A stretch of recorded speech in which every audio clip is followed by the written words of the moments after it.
Hi friends, அஸ்ஸலாமு அலைக்கும். இன்றைக்கி நம்ம தீபாவளி ஸ்பெஷலாக இனிமேல் நம்ம பலகாரம் செய்ய ஆரம்பிச்சிடலாம். இது பாசிப்பருப்பு முறுக்கு எப்படி செய்யலாம் பார்க்கலாம் வாங்க. இது 100 கிராம் பாசிப்பருப்பு 1 மணி நேரம் தண்ணியில் ஊற வச்சுட்டு 4-5 விசில் போட்டு அது ஆறுனதுக்கப்புறமாட்டு இப்படி நல்லா வெண்ணெய் மாதிரி அரைச்சி எடுத்துக்கணும். ஒரு பருப்பு கூட இருக்கக்கூடாது. அந்த மாதிரி நைஸாக இந்த மாதிரி பேஸ்ட் மாதிரி அரைச்சி வச்சுக்காங்க. இது கடையில் வாங்கின இடியாப்பு மாவு தான். வீட்டு மாவாக இருந்தாலும் நீங்கள் எடுத்துக்கலாம். வீட்டு மாவுங்கும்போது கொஞ்சம் சரசரப்பாக இருக்கிறனால நான் கடையில் உள்ள மாவு எடுத்திருக்கேன்.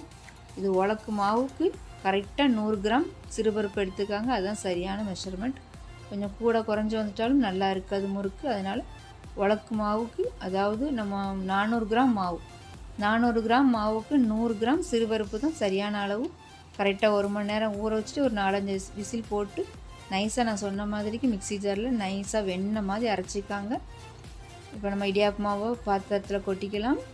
நான் 1 டீஸ்பூன் பட்டர் சேர்த்துருக்கேன். உங்கள்கிட்ட பட்டர் இல்லைன்னா 2 டீஸ்பூன் எண்ணெயை நல்லா சூடு பண்ணிக்கோங்க. நல்ல பட்டரை உருக்கி எடுத்துக்கலாம். இப்போ நம்ம மிக்ஸி ஜாரில் அரைச்சி வச்சுருக்கோம்ல பேஸ்ட்டு மாதிரி அந்த சிறுபருப்பு அந்த மாவில் கொட்டிக்கலாம். சிறுபருப்பு அரைக்கும் போது கொஞ்சமாக தண்ணி ஊற்றிக்காங்க. ரொம்ப ட்ரையாக இருந்தாலும் உங்களுக்கு நைஸாக அரைக்க வராது. நம்ம உருக்குன எண்ணெயை ஒரே ஒரு ஸ்பூன் மட்டும் சேர்த்தா போதும்.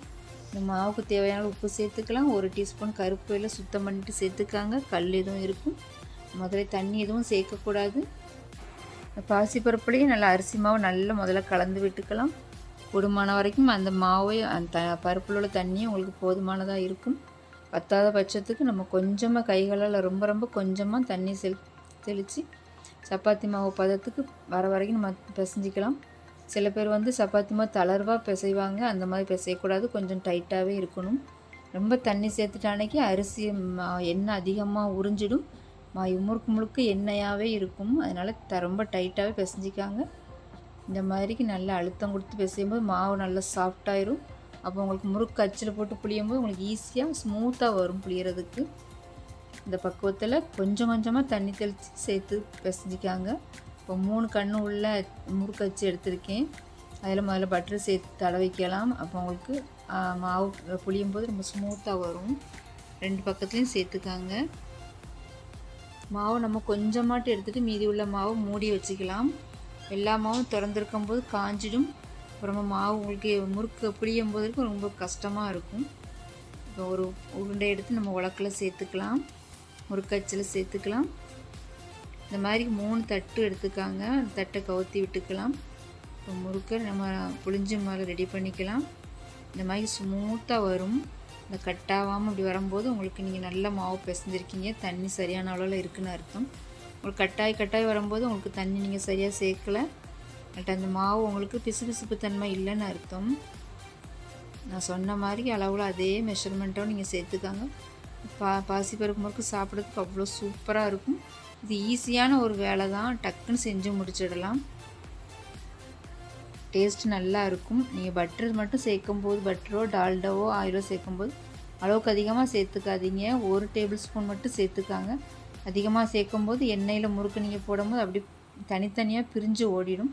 அதனால் ஒரே ஒரு டீஸ்பூன் மட்டும் சேர்த்துக்கலாம். அதிகமாக வேண்டாம். பாருங்கள், சூப்பராக கட் ஆகாமல் நீல வாக்கிலேயே வருது. மாவு சூப்பராக ரெடியாக இருக்குது. இதே மாதிரி மெத்தடில் நீங்களும் செய்யுங்க. இப்போ எண்ணெயை நம்ம மிதமான சூட்டில் காய வச்சுக்கலாம். முறுக்கு பிழிஞ்சிட்டு அந்த எட்ஜஸ்லாம் நல்லா ஒட்டி விட்டுருங்க. அந்த எண்ணெயில் போடும்போது பிரிஞ்சு வந்துடும். எண்ணெய் ரொம்ப சூடாக இருக்கக்கூடாது. லேசான சூடாக இருக்கும்போது கைகளால் எடுத்து போட்டுக்காங்க. பிகினர்ஸாக இருந்தால் அந்த மூடியோடய கத்திக்கலாம். விளாட்ட கண்கரண்டி மேலேயே பிழிஞ்சு விட்டுட்டு அந்த கண்கரண்டி அப்படியே கவுத்தி விட்டாலே போதும், முறுக்கு விழுந்துடும். எண்ணெயில் போடும்போது பார்த்து பத்திரமா போட்டுக்காங்க. ஒரு 2 நிமிஷத்துக்கு அதை டிஸ்டர்ப் பண்ண வேண்டாம். அது பொரிஞ்சு வரட்டும். இப்போ 3 நிமிஷம் ஆனதுக்கப்புறமாட்டு மெதுவாக நம்ம திருப்பி விட்டுக்கலாம். முதல்ல போட்டோடனே திருப்பிட்டானிக்கு மாவு தனித்தனியாக பிரிஞ்சு வந்துடும். 2 நிமிஷத்துக்கு அப்புறமாட்டு திருப்பி விடும்போது சூப்பராக உங்களுக்கு திரும்பி வந்துடும். 2 நிமிஷத்துக்கு ஒருக்கா முறுக்கு திருப்பி விட்டுக்கலாம். இப்போ எண்ணெயோட சலசலப்பெலாம் நின்றுடுச்சு. பபிள்ஸ்லாம் அடங்கினதுக்கப்புறம் முறுக்கு ரெடி ஆகிடுச்சின்னு அர்த்தம். அவ்வளோதான். நம்மளை முறுக்கு செவந்து வரணும்னு அவசியம் இல்லை. பபிள்ஸ் அடங்கினோடனே நம்ம எடுத்துடலாம். நம்ம எடுக்கும்போது கொஞ்சம் சவன்னு இருக்கும். அப்புறமாட்டு ஆற நல்லா கிறிஸ்பி ஆகிடும். அவ்வளோதான், நம்மளுடைய சூப்பரான பாசிப்பருப்பு முறுக்கு தயார். இது எடுக்க முன்னாடி நம்ம அடுத்த பேஜுக்குள்ளே முறுக்கையும் சுற்றி வச்சிட்டானைக்கு டக்குன்னு போட்டு எடுக்கிறதுக்கு உங்களுக்கு ஈஸியாக இருக்கும். ஒரு தாய்ச்சியில் அதிகமாக நீங்கள் முறுக்கு சேர்க்க வேண்டாம். முறுக்கு ஃப்ரீயாக இருக்கணும். அந்த இடங்கள் வந்து ரொம்ப நெரிச்சிடாமல் 3 அல்லது 4 நீங்கள் வைக்கிற தாய்ச்சியை பொறுத்த மாதிரிக்கு நீங்கள் போட்டுக்காங்க. நான் 3 முறுக்காக போட்டு பொரிச்சு எடுக்கிறேன். ஒரு தாய்ச்சி முறுக்கு பொரிச்சு எடுக்கும்போது அடுத்த தாய்ச்சிக்கு முறுக்கு சுற்றி வச்சுக்காங்க. அப்போ டக்கு டக்குன்னு போட்டு எடுக்கிறதுக்கு உங்களுக்கு ஈஸியாக இருக்கும். வேலையும் சட்டுன்னு முடிஞ்சிடும். அவ்வளோதான், நம்மளுடைய சூப்பரான சிறுபருப்பு முறுக்கு தயார். கிட்டத்தட்ட 100 கிராம் சிறுபருப்பில் 30 35 முறுக்கு வரைக்கும் வரும், தாராளமாக வரும். சத்துள்ள டேஸ்டியான முறுக்கு கண்டிப்பாக பசங்க லீவ் டைமில் செஞ்சு கொடுங்க. தீபாவளிக்கும் செஞ்சு ட்ரை பண்ணி பாருங்கள்.